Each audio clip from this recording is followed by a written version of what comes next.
You're listening to the Thrive Podcast, where every week we dive into a practical, tactical tip to bring you from a life of simply surviving to thriving.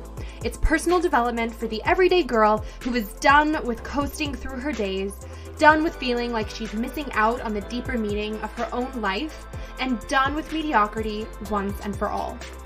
Because it's not enough to simply survive. You deserve to thrive. Welcome back to Thrive.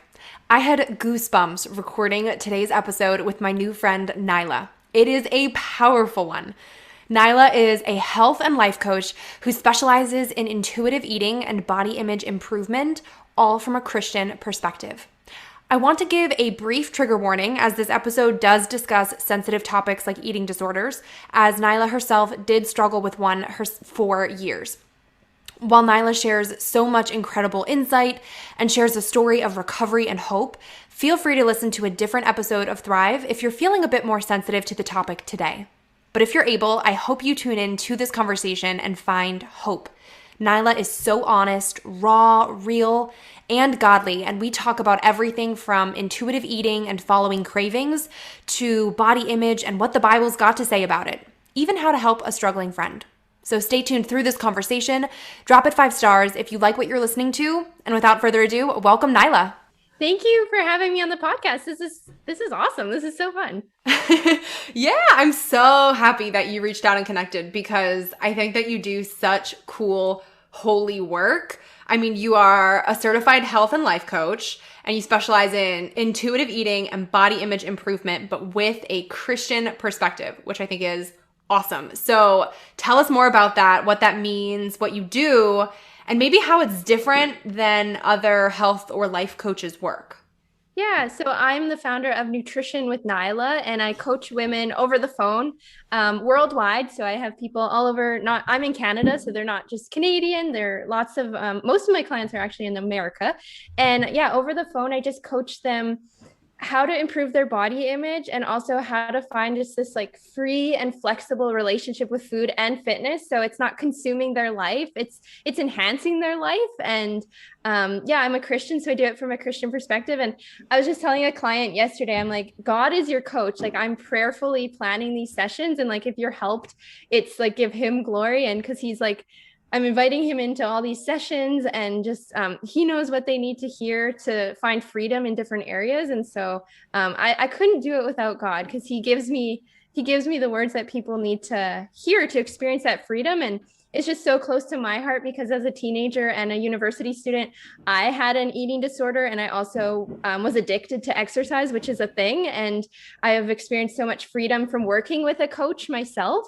And so now I want to be what my coach was to me to other women so they can find this free and happy way of approaching food and fitness.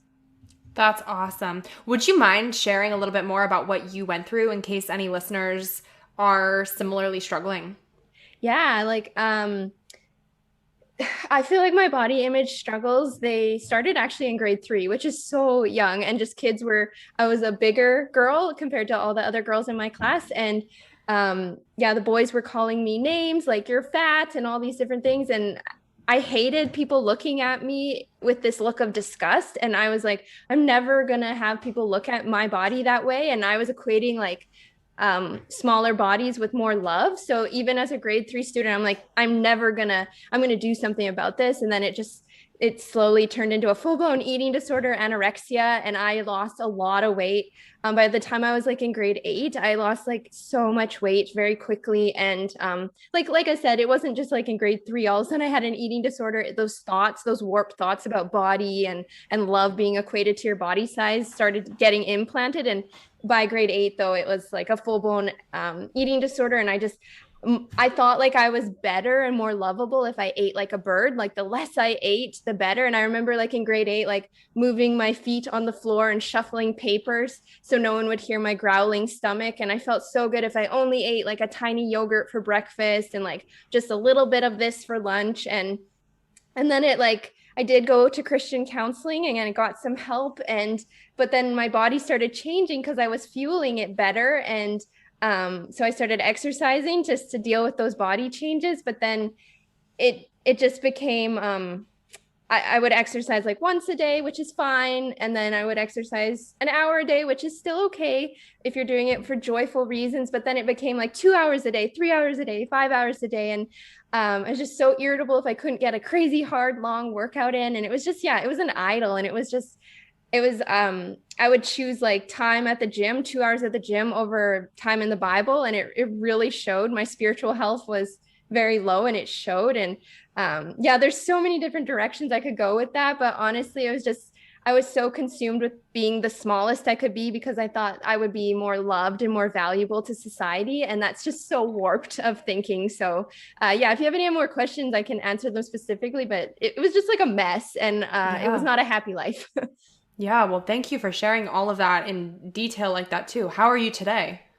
I would say it is 100% possible to become free from an eating disorder. I know some people don't agree with that, but I do agree with Jesus. You can become like when the sun sets you free, you can become fully free. And I have a joyful relationship with exercise and food. And it's just not on my mind 24/7, my body and food.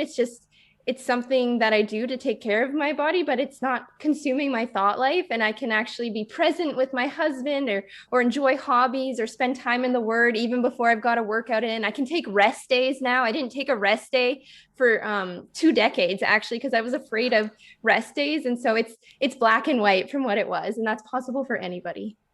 That's incredible. Like, I literally have goosebumps because what a powerful story, and what an incredible transformation, and what an awesome story of hope that hopefully any listeners can take from this if they're listening and similarly struggling. So I would love to have you kind of intro us with telling us what the Bible says about body image, and maybe how you've seen, and how we've probably all seen, that contrast with how body image is portrayed in the media and in secular society today. I'd love to like set that stage to kind of highlight, all right, this is like what we all see with body image, and what we've all probably thought at one point or another, thanks to, society, compared to like, what does God actually say about our physical bodies? Mm-hmm.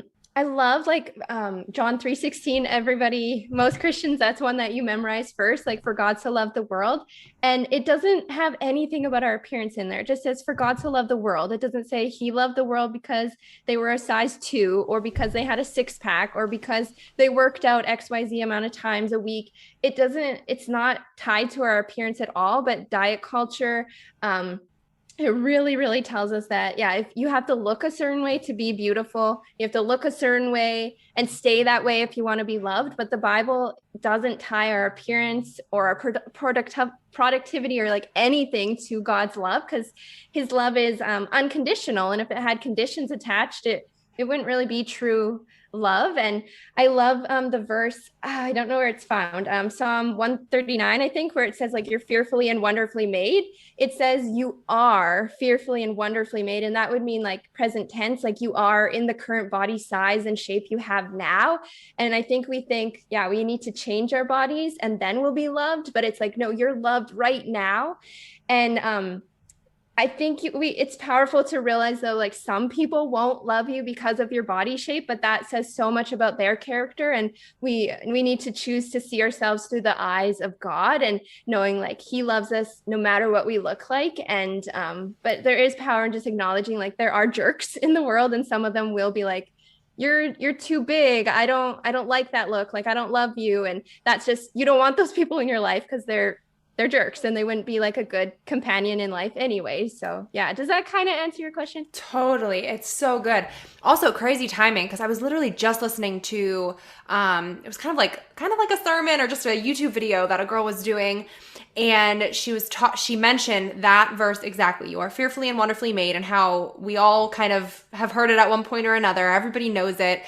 And she was relaying it back to comparison, and how we all will look at the next girl in some way and be, oh, I wish I was XYZ as her. I wish I was as skinny as her. I wish I was as pretty as her, as strong as her, whatever, comparing yourself to her.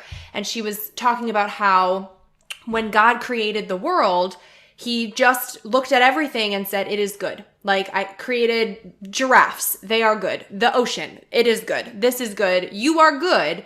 It was never you are better than or this is better than something else. It was all good. And it was really cool because it was just like bringing that back to like, we don't look at giraffes and say, I wish my legs were as long as giraffe's legs, or I wish I was as skinny as like those birds' legs or whatever. We just do it at each other. And it's such a poisonous thing to do because God didn't have that in his mind at all in creating all of us. It was literally just like, you are this and you are good and you are this and you are good too. And everybody is good. And it's not this like toxic picking each other apart or making one thing better than another is like such an imperfect, flawed human thing to do that was not at all part of God's plan or desires for us. So I think that's like, I love that you just said, it's the present tense of that verse. It's not, there is no condition, there is no in the future, there is no if this, then that. It's just, nope, you are. That's how it is. Point blank, period. Totally. I love that. And like, I think it's powerful to be like, there's no moral worth attached to different body sizes, and diet culture can be like, yeah, the smaller you are, the more worth you have. And it's powerful to source our worth correctly and know like we have worth because the creator made us. We have worth because we're made off of the blueprints of worth himself. And like, he says we have worth. So we have worth. It can't be taken away from us. It's a fixed amount of worth, whether we are a size 2 or a size 20. And, I'll tell you one story. I was in a university nutrition class, and the professor, who was a dietitian, she was talking about body image actually. And she was saying like, we would never tell a Chihuahua, why don't you look like a Saint Bernard? Like, they're different breeds. But she's like, why do we do that as women? We're different body shapes, and like, we're not supposed to look the same. We're different, and different's not bad. And that just stuck with me. I'm like, yeah, you would never say, Chihuahua, you need to look like the body type of a Saint Bernard, because it's not possible. They weren't created that way. Yes, so good. And I love analogies like that too, because I think sometimes we fall into these traps of thinking a certain way and maybe not even realizing we're thinking a certain way because it's so indoctrinated into just what society tells us and these messages that we hear or see on our Instagram feeds or whatever, where we don't even realize we're thinking that way until you give the analogy and you're like, well, no, duh, of course that makes sense. Like, that's, of course, like, no brainer. But like, we still fall into those traps of falling for the no-brainers. So good. I would love to hear, what is intuitive eating? Because I know that's a big part of what you do. So for anyone who's like, what the heck is that? Can you explain what that is?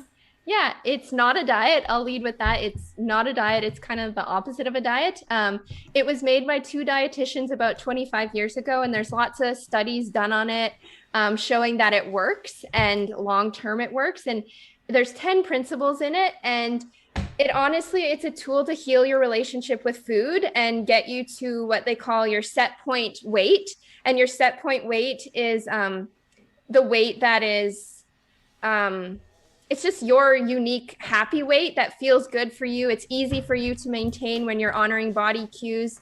And so it'll get you to that set point weight. So some people on intuitive eating, they lose weight, some gain a little, some stay the same. It just depends what their body needed after years of dieting or restriction. And it literally is a gift from the Lord. Like, I'm so glad he led it to me. And yeah, do you have any other questions about it? No, I think you just covered it so well. I mean, and that also makes sense to what we were just saying in terms of people are different ways and people's bodies need different things. So it's like, you can't, like, no one daily eating plan is a one size fits all formula. Literally, it's like people's bodies need different amounts of everything, different amounts of calories, different amounts of, like, literally everything, because everybody is different. So I love that it's really kind of sounds like it's honing in on those differences and learning your body and fueling your body the way it needs to be fueled. Yeah. And like me, I need different things even individually day to day. I don't eat the same thing every day because our bodies are different every day, like hormone levels and just how we exercise, or the just different variables happen every day. So just knowing, and a diet is very much so like, you have to eat this many calories every day. But that doesn't align with how God created our bodies to need different things every day. And I fully believe that Adam and Eve, I think they ate like intuitive eaters in the garden. I really do, because there was no Weight Watchers or keto. There was no outside sources like that telling them you have to eat that way. But God, they were like us, so that they had body cues. So they were just listening to their body cues of like, am I hungry? Am I full? Am I thirsty? Like what fruit looks good today, or what like plant should I eat? And they also had God. They could have asked him like, what should we eat today? And I sometimes ask the Holy Spirit, I'm like, what should I have for lunch today? Like, what would fuel me for my task today? Or like, so it's okay to ask God, like, even what should I eat for breakfast? Like, he's okay to be invited into even that area of your life. I love that. I think we also both believe in balance and kind of the whole everything in moderation phrase. So can you kind of expand upon that a little bit? Because that's always, I never myself never had a name on it like, oh, I'm intuitively eating. But I think I just, maybe it's how my mom raised me and it's how I'm trying to raise Liv. And it's just kind of like, I am such a fan of everything in moderation. I hate the idea of a diet. And I'm like, if there are some things that are delicious and wonderful, I would like to be able to experience them and enjoy my life. Like, so I would love to hear your thoughts on that since you're the expert here in terms of what that phrase kind of means to you and then how you just kind of like bring that into the picture where it feels good and is still healthy and allows you to kind of enjoy treats too and not just be eating fruits and vegetables all the time. Yeah, like there's a misconception about intuitive eating that it's anti-health. Like some people have this picture of intuitive eating meaning you're just eating ice cream all day and pizza, and it's just you eat whatever you want whenever you want it and however much you want. And there is this freedom in intuitive eating where you give yourself unconditional permission to eat whatever you want, but there's also a principle later on that you get to that's like gentle nutrition and learning about balancing your meals. So you just sometimes have to work through like giving yourself permission to eat ice cream whenever you want it, so your body learns like, oh, I don't have to eat 2 cartons right now because I can have more tomorrow if I want. And it just calms you down, and it's not like that last supper mentality where you're just, this is the only window of opportunity I have to eat it, so I'm gonna eat as much because I won't get it till next month or whatever. So yeah, it's just learning. So there is a process with intuitive eating, I guess. So sometimes it might look like that at the beginning, only eating pizza and ice cream while you work through some of these limiting beliefs that you have about food, just if you've been on a diet, if that makes sense. But I think diet culture really demonizes certain foods, but really it's the quantity of food. Like I've made myself so sick by eating too many carrots. But so you can make yourself sick eating too much pizza, too much cake, but also too much kale or too much like corn or whatever. So it's not food specific, it's the quantity that is the problem that can lead to uncomfortable things. So yeah, I love the balance, like everything in moderation. And when you take those rules off, like I should eat this and I shouldn't eat that, when all food becomes morally neutral, like you can really, like, God's wired us to crave balance. So the other day I was like, you know what, I want dessert. So I had dessert for a snack. I had some apple crisp. And then at lunch, I'm like, you know what? A salad sounds really good. And because I don't have these rules around, I shouldn't ever eat dessert or I need to only eat salads, like you're able to tune into just that wiring of God for us to balance, like to crave balance essentially. I feel like I've heard it said once too that from a scientific standpoint, your body will naturally start to crave certain things when it's lacking in certain nutrients and needing more of that. So I'm sure that's, you obviously would know that as well. Is that true? Like I've heard it said where like if you're maybe a little iron deficient, you might start craving a hamburger, or like if you're low on vitamin C, maybe you're like really craving citrus fruit or something. Like that's also, is that also a part of intuitive eating? Yeah, like again, the world is like, your cravings, they'll lead you wrong. Like ignore your cravings, chew gum instead of the chocolate that you're craving. But really our cravings can be seen as like guideposts or like a compass of what your body's lacking. Just like you said, like most girls can experience, like when it's your period, chocolate sounds so good, and that's because during our periods magnesium is low, and dark chocolate is has magnesium. Or sometimes like fish sounds really good when you have your period, and those are things that like magnesium. So or like after a run, I know like bananas sound really good, or like chocolate milk, and those things are great for recovery after a run. So it's like, no wonder it sounds so good, because it's like my body's way of being a team with me and saying like, hey, we're making this sound good because this is what we need. So cravings are not bad at all. They're actually really good, but we can get false cravings when we put those rules around food, like I should eat this and I shouldn't eat that, and then you start to crave the shouldn'ts. But when all things become like on limits, it takes away like that, I call it the bad boy factor, when you're like, when your mom's like, don't date him, you want to date him even more. So if you're like, don't eat the cookie, then you want the cookie, even though probably you actually make, like in that moment, maybe you actually don't want the cookie, you actually want an apple, but just because you said you can't have the cookie, like you have this false craving for it. So when you put all foods on limits, it just, yeah, it frees you up to be like, what do I actually want in this moment? And you are wired for that balance of cravings. So interesting. Can you differentiate between an eating disorder and disordered thinking or disordered eating? Yeah. First of all, I will state like they both qualify for getting help. I know some people are like, if I don't have like binge eating disorder, or if I don't have bulimia or anorexia or something like that, or orthorexia, then I shouldn't go see a counselor. But I did hear someone say like a full-blown eating disorder is like a broken foot, and disordered eating is like a sprained ankle. They're both uncomfortable and are harming your quality of life, and they both deserve getting help. So I think I like to preface with that. But I guess like eating disorder for me, the signs personally for me when I was anorexic was my hair was falling out, and I was so lethargic, like I had no energy, and I quickly lost a lot of weight in because of the, sometimes honing in on the method like can be helpful too. So the method was I was starving myself, and so looking at how someone has maybe lost a lot of weight can be helpful too. And then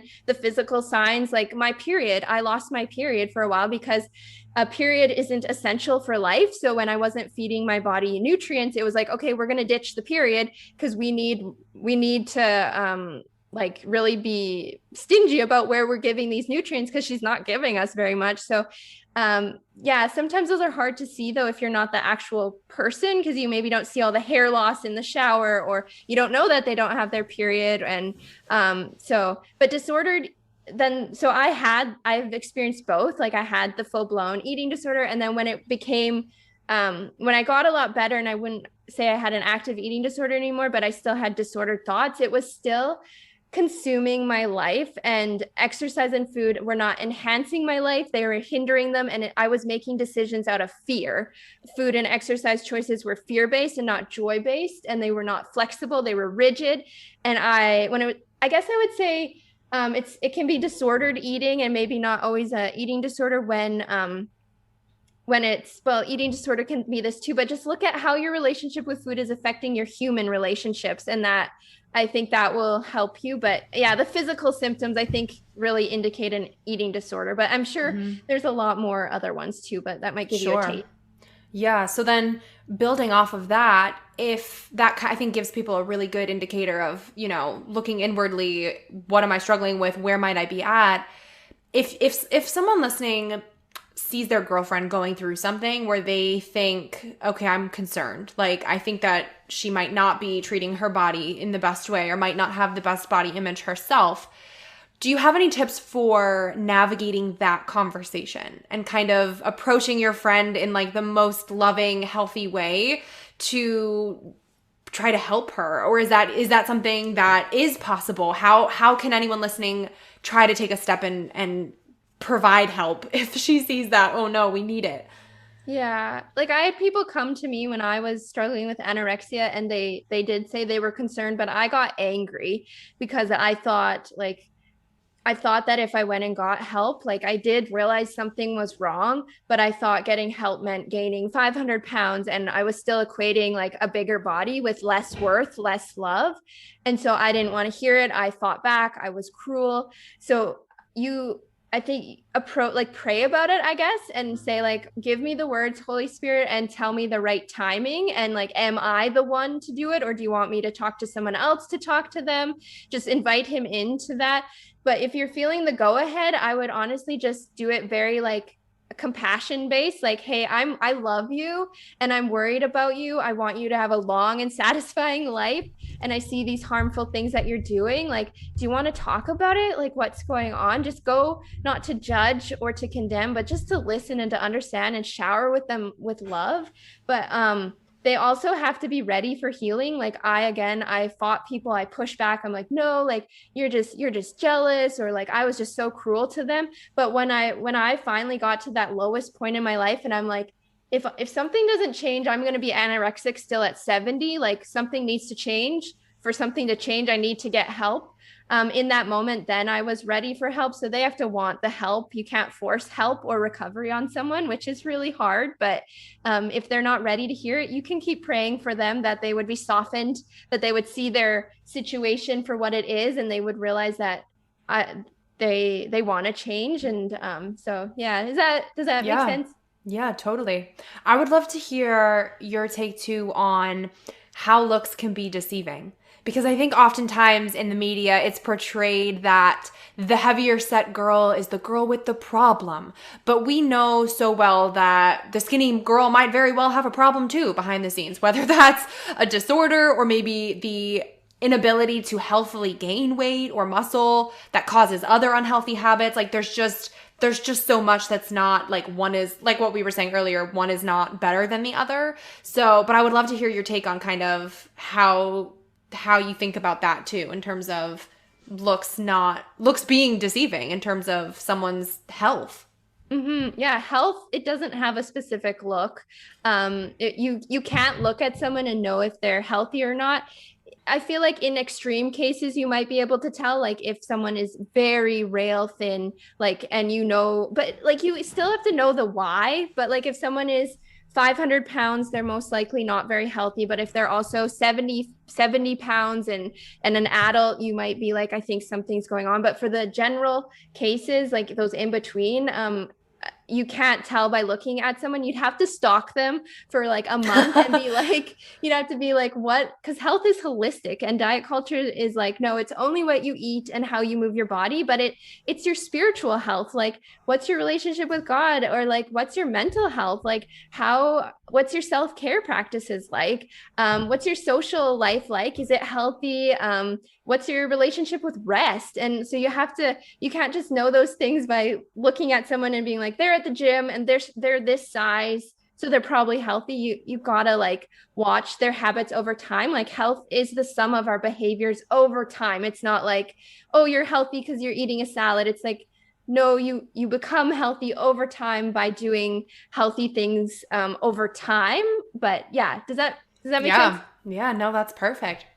If anyone listening here has a poor relationship with food, or maybe even struggles from disordered eating or disordered thinking, can you speak to her directly and kind of share some practicals or some specific steps if she's ready to start a journey of recovery? Mm-hmm. My first step is like, do a social media detox and unfollow people who just they have similar relationships with food or fitness or body image as you right now. Like, we are influenced by the people that we allow to speak over us. So mute or unfollow those people on TikTok or Instagram or Facebook or wherever you are, Snapchat. And then so unfollow those ones that are just making you not feel good, that are keeping you with the same mindsets that you have about food.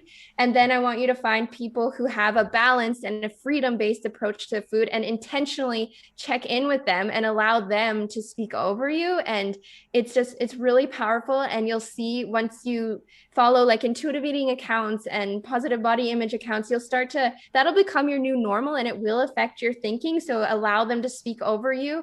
And it'll also make recovery not seem so scary, because lots of people in the intuitive eating world, they're happy, they're out there living their lives, they're going on date nights, they're eating cake at birthday parties, they're taking rest days, but they're running, they're eating cookies and salads. Like, it's balanced, and it's portrayed in a really beautiful, enjoyable way, and it'll make it seem not so scary. And I also would say, then find a trusted person, your mom, a friend, someone at your church, or just anyone, and just tell them, I'm struggling. And even just admitting it to one person, even if it's not your therapist or someone that you go to for help, can be empowering. Just being like, I admit I have a problem and I don't want to stay this way anymore. That's your first step to is healing, is just saying that out loud, even writing it out. I have a problem and I don't want to keep it. That is so like it's really powerful. That's awesome. Okay, this has been such an enriching, incredible conversation. So I really can't thank you enough for coming on Thrive. But I want to close out by asking you two things that I ask everybody who comes on Thrive.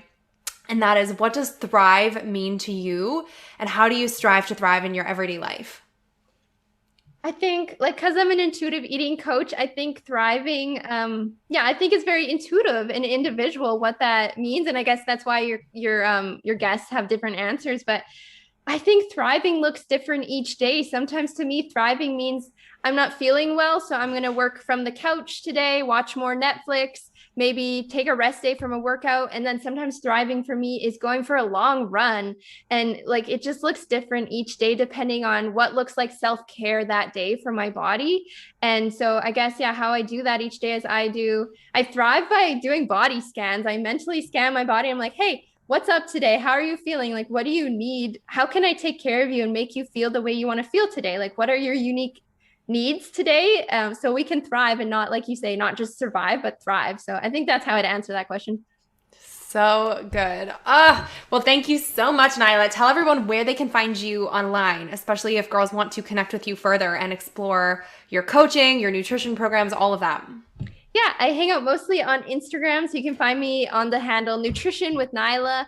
I also have a blog, and I do like why I ate in a day, and it's an emphasis on why. Like I don't want people just copying like that's what Nyla does. So I emphasize like the intuitive eating reasons why I picked what I did, and you can go check that out. And I also have a podcast, and it's called Her Holy Hustle, and it's for Christian women who are entrepreneurs. And I talk about business mindsets, but I do it from the perspective of intuitive eating. Like I use a lot of intuitive eating analogies for talking about how we can run our businesses with a holy hustle. So it's at a peaceful pace with God. And so it's unique that I have intuitive eating and business all wrapped into a podcast. It's like weird, but it works.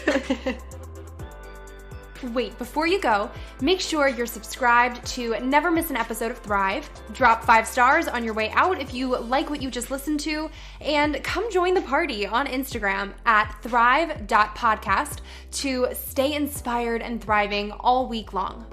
Thanks for tuning in. It's your time to thrive.